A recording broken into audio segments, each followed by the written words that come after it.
Adults with learning disabilities and their families are demanding more choice when it comes to their care and accommodation.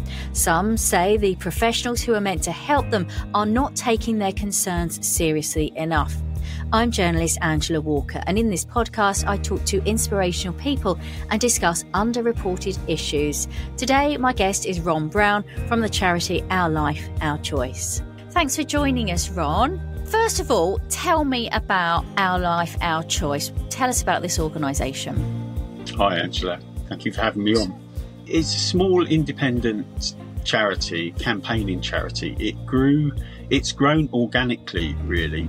The founders or drivers behind it were co-chairs of a charity that was called ResCare, which focused on families.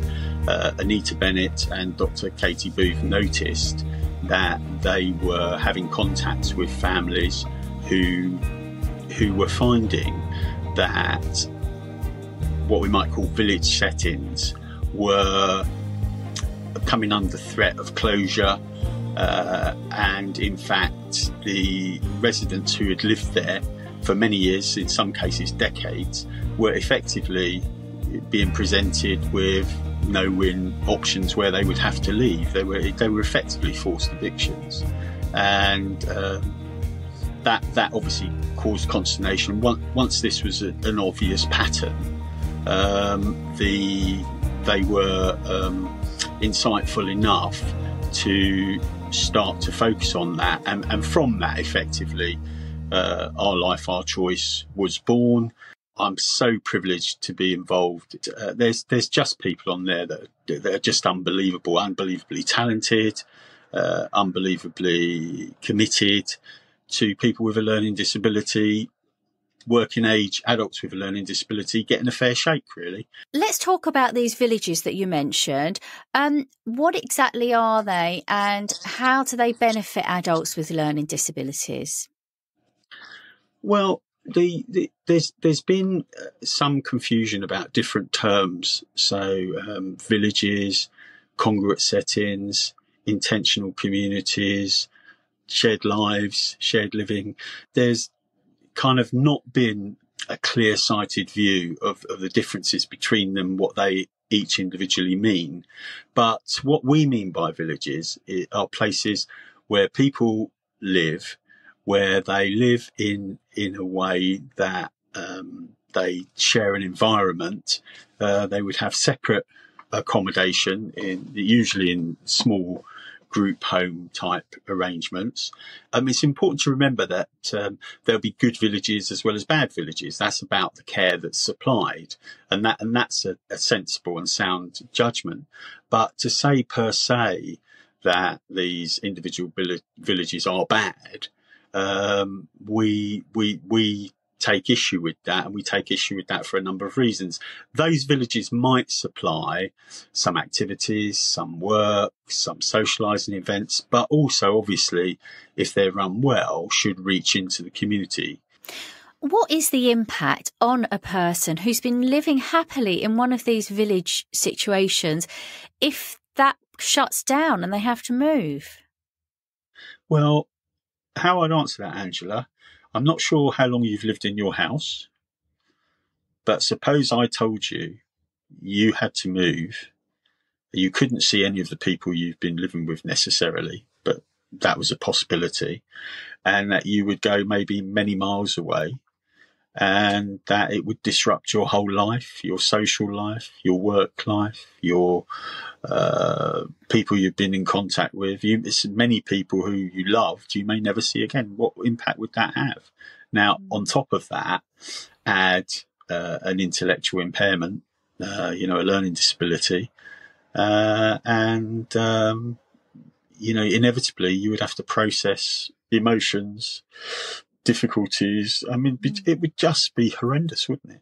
It would just be horrendous. Well, we know that moving house for any of us can be one of the most stressful things. So if it's against someone's will, we can only imagine. And the CQC says human rights and people's needs and preferences are at the heart of our registration decisions and inspection judgments. Human rights and people's needs are the heart. Do you think that's right? Listen, I think they believe that's right. I think it's probably right. I mean, there's a lot in right support, right care, right culture that I think is commendable, is fantastic. Like I say, I just think they've made certainly. So let's look at different levels. But I On the mean, simplistic level, that's the theory of it, isn't it? They're saying that human rights and people's needs and preferences are at the heart of what they do. But is that what we're seeing in practice? well, I would say there's certainly a case to answer in terms of villages. I think there's certainly a case to answer in terms of increasing the menu of choices. And I would say there's certainly a case to answer in that particular document around outcomes. I quite agree with what they're saying, but I think the implementation of it, and there's some structural reasons why it won't be implemented unless there's specific changes, certainly to some of the guidance in the document. But I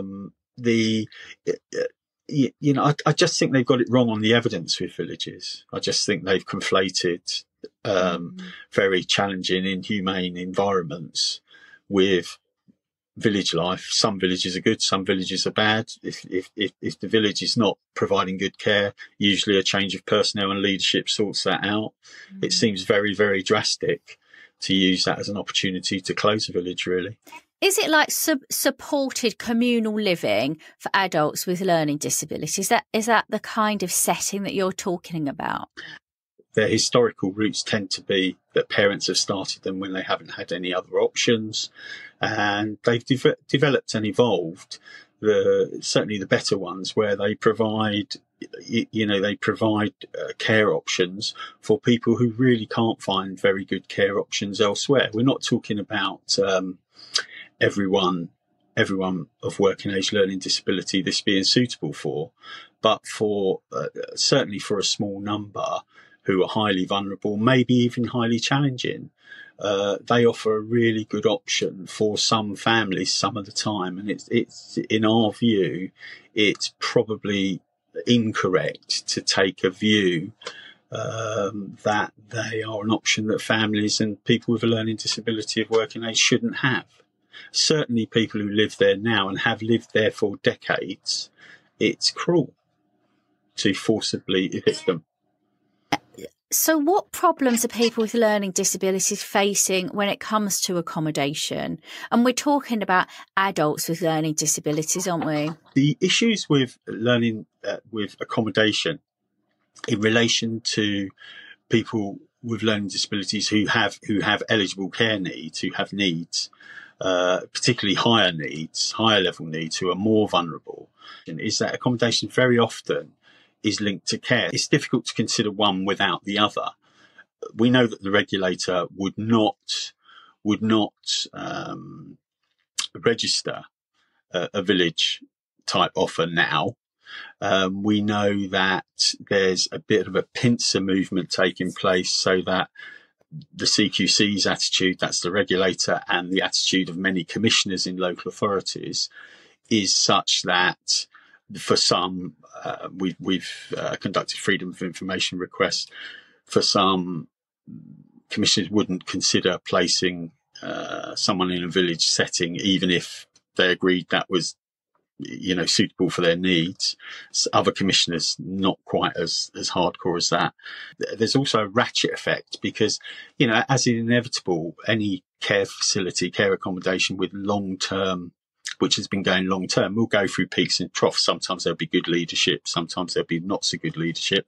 When there's not so good leadership and the care dips, then it's very easy to say, well, that's a village. That's why the care's dipped. That's entirely untrue. The difference between a good care facility and a bad care facility in a village is the same as any other care facility. It's about whether the leadership's in place, can put the right culture in place, the right staff in to deliver. So our best guess is that we maybe lost 40 villages over the last 20 years.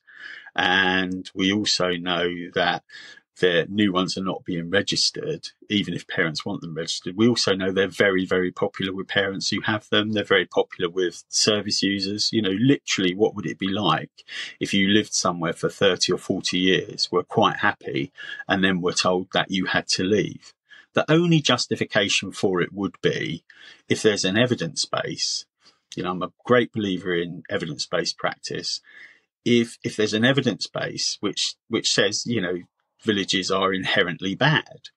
Well, actually, we've met CQC on 2 or 3 occasions, and we've asked them, can they share the evidence with us? What we think has happened is that there has been a kind of conflation of 2 or 3 different concepts, which has meant that villages are perceived in an entirely negative light, really. We know that a number of working age adults with learning disabilities, where their behaviours are, to kind of coin the jargon, challenging, that they have been in assessment and treatment units. They're not something we would support. We would agree they are congruent settings. We've got about 2,000 people in this country in those settings. They've not committed any crime. They're in secure accommodation, and some of them very, very sadly for many years, and they haven't got options to move on. Villages are not like that. Villages are not that. And there's been a conflation, in our view, of those 2 concepts. I mean, it stands to reason that if someone who is susceptible to challenging behaviour is in a living situation where they're not happy, that their behaviour could become erratic. What reason is being given then for shutting down these villages, and where then are the residents being moved to? We've met the regulator. We've given them the opportunity to share the evidence with us. No evidence has been produced to justify this position. And I have seen for myself, for instance, I once had responsibility for quite a large village, not directly. The person running it, who was very good, reported to me, and there was a house there for people with very challenging behaviour, and it got an outstanding award by CQC. You know, that there was an inspector who looked at it, who was professionally very grounded, knew the subject area, and recognised the outcomes were outstanding. So there's at least a contest about the evidence base, but it's not been shared with us.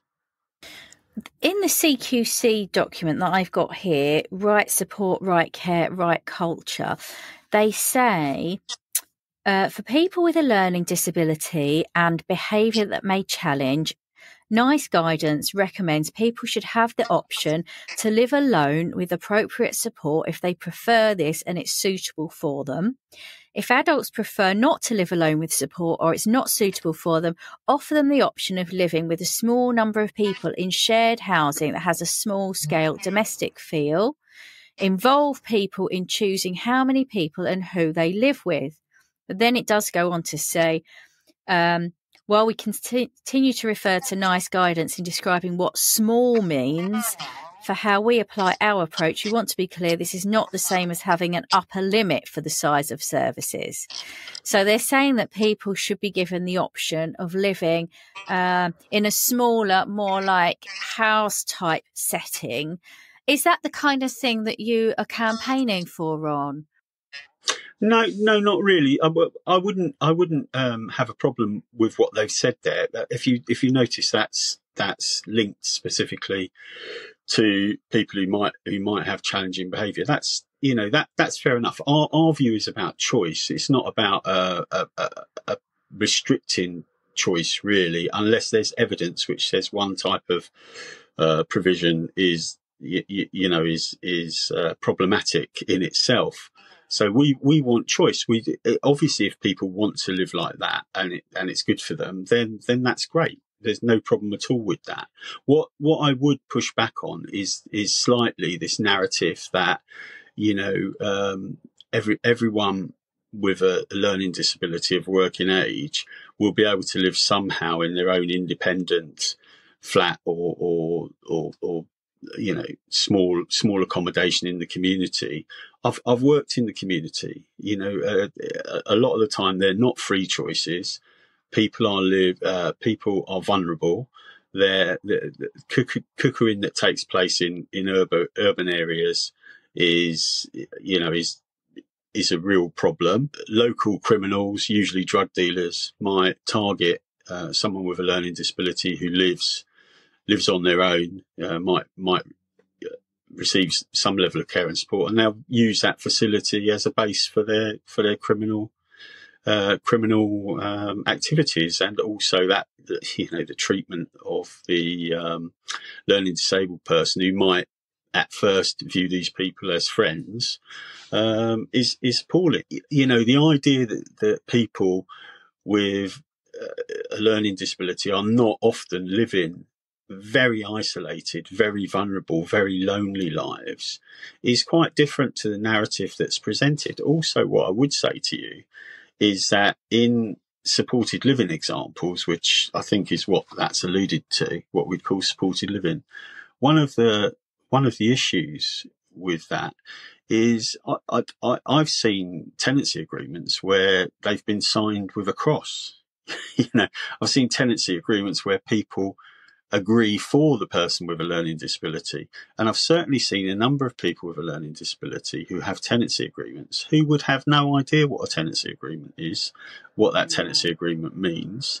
And again, I'm not against that. I think it's a great thing for the vast majority of people with the right support that will work well. But there are people, two categories. One, where they've lived on a village for a very long time, 10 years or more.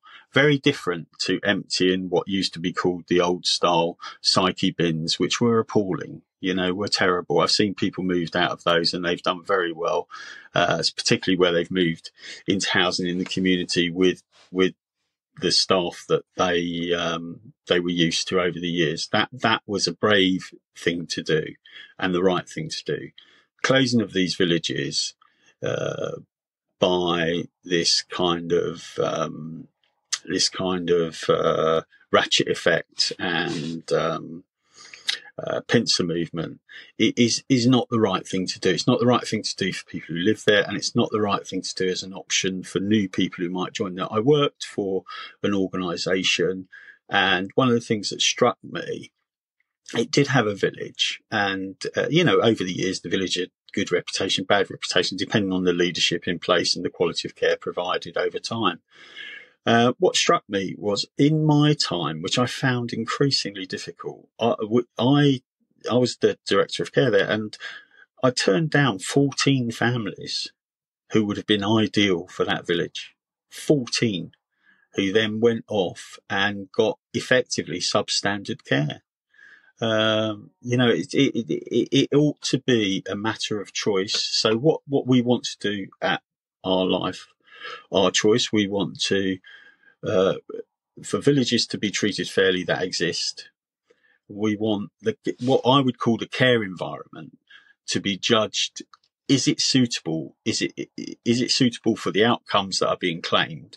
And is it something that, frankly, parents and families and the people with learning disabilities themselves, they are all supportive of? And if you've got 95% of people at a facility that are supportive of it, that are leaving great lives, there's great outcomes, it really beggars belief that new initiatives that might do the same are automatically off the table. Tell me more about the Res Care petition. Shall I read you it? It's very short. Shall I read you it? Okay. So we call on the CQC to amend their current guidelines so that all people with learning disabilities and or autism have the same fundamental human right to choose where they live and receive care according to their individually assessed needs, as does everyone else. Well-managed and regulated group and village communities should be considered equally alongside small urban and rural residential living, supported living and independent living. So we want to expand choice, and we want the nature, we've got the nature of the sector or market to be determined by the people who use it rather than to be overly prescribed top down. So tell me, Ron, what happens in a family situation where there's an adult child and they're looking for somewhere suitable to live? You're saying that there's not really a great deal of choice. What's the process? What are the options available to somebody like that? The first port of call would be an assessment of eligibility. So they'd apply to their local council. Probably they're already known as a child. They'd apply, there'd be an eligibility criteria. They would then be judged to be eligible on a scale, very high needs, medium needs, low needs. And then at that point, having received their eligibility, they would get a determination which the family would the person with the learning disability, if they had full capacity, would sign off, and if not, if someone had legal rights or parent would kind of sign it off as accepting that determination. Of course, the reality is the end point. The getting those needs met in a way that is suitable for the person with a learning disability, for the family, is about having different options available, really. Because the reality is, if the sector's driving homogeneity, it doesn't really matter what you would prefer. You'll be stuck with the homogeneity. So in that situation, say the person's had their needs assessed and they are eligible, what options would typically be presented to them? Well, I guess there's a diminishing menu. That there's a kind of, I would say, unstated preference in local authorities for what we call supported living in the community, which is what we talked about earlier. There's a number of reasons for that. One narrative, two, the stuff you've read from CQC earlier, but also how budgets operate. So it's one of the things we'd like as a campaign is for real costs to be looked at. Transaction costs.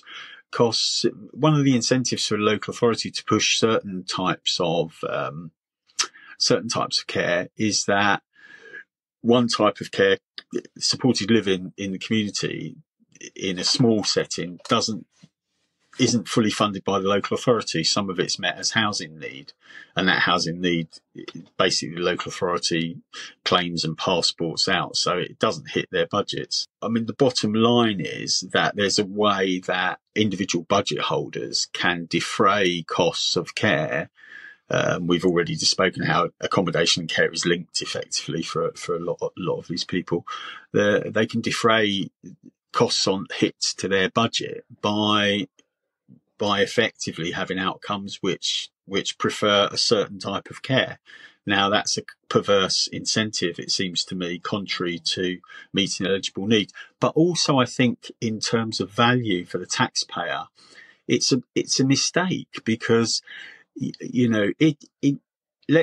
let's say, for example, in well-run care, unplanned calls on health service, emergency situations, certainly admissions to very rigid regimes like the assessment and treatment units would be diminished.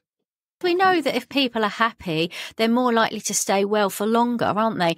Going back to the people that challenge type situations, what often will happen in those situations if they have inadequate care, the end of their care journey is in a highly restricted environment that they're usually admitted to on a short term for an assessment, but in reality many of them don't get out for years and years and years, if at all. Can I just read you one thing from someone who signed our petition, and it really did strike me, this.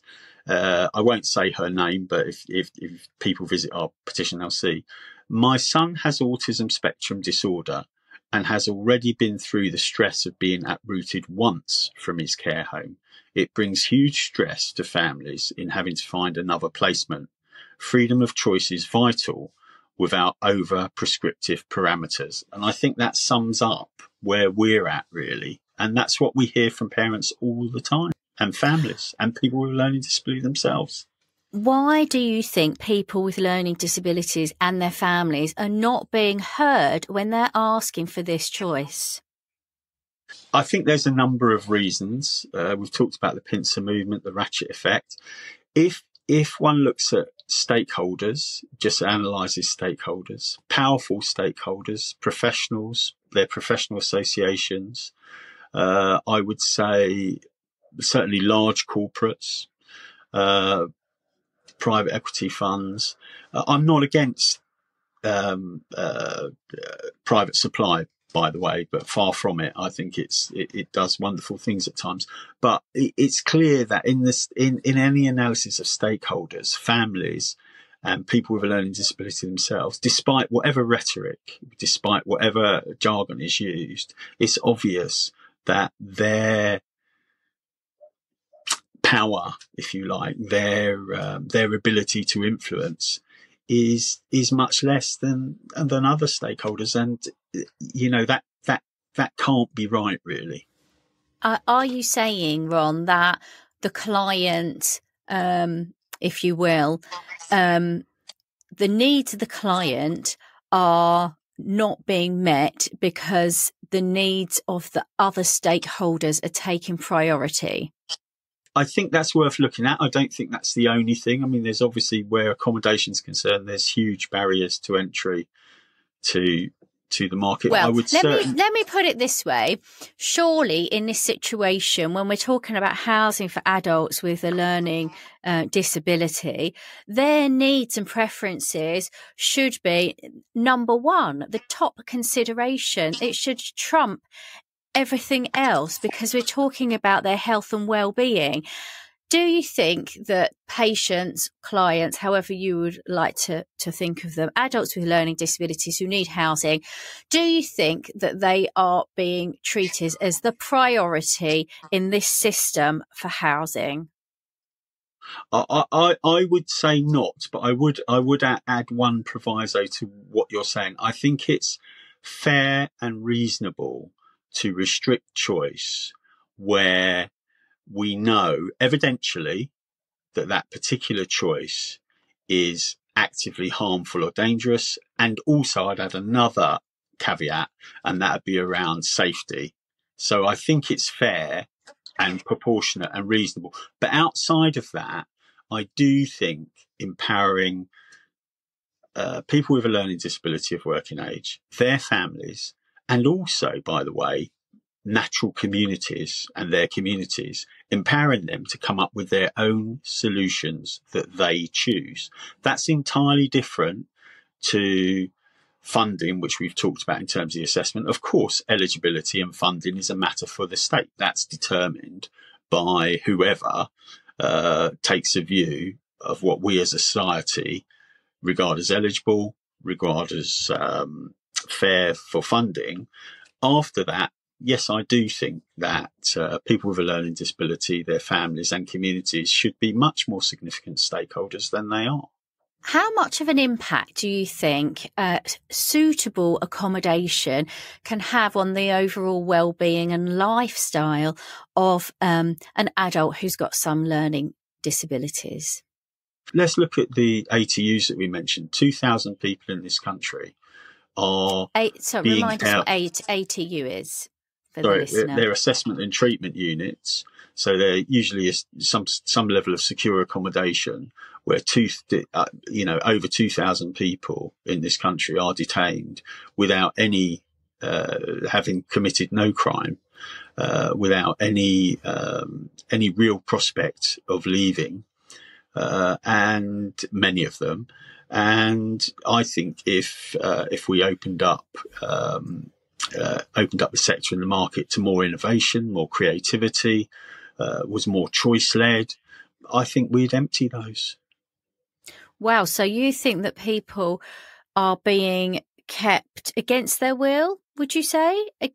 Well, there are, as often with these things, there are legal processes in place which would lead you to believe that it's in those people's best interest to be kept there. But of course, you can't divorce that from what realistic options are available.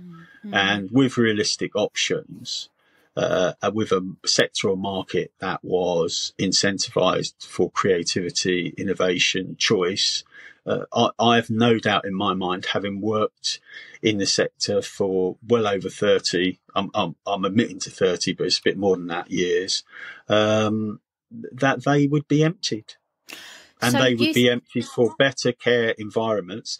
And if you want my honest opinion, I think the value to the taxpayer would be higher. So do you think that people are being kept in secure units, some of them unnecessarily, when they might be better suited to some kind of like independent living accommodation for financial reasons? No, I wouldn't say independent living accommodation. I wouldn't use that term. But if other care options were available, would they be better placed at better value for the taxpayer? Yes, they would. And you wouldn't have to go very far, Angela, to find families whose adult children were in those environments where the families had, incredibly difficult time, where people were admitted ostensibly for a short term and many years later are still there. Gosh, I'll have to catch up with some of those families. I'd really like to talk to them. How can people get their voices heard then, Ron? I would ask people to look at sign our petition. I would ask people to visit our website.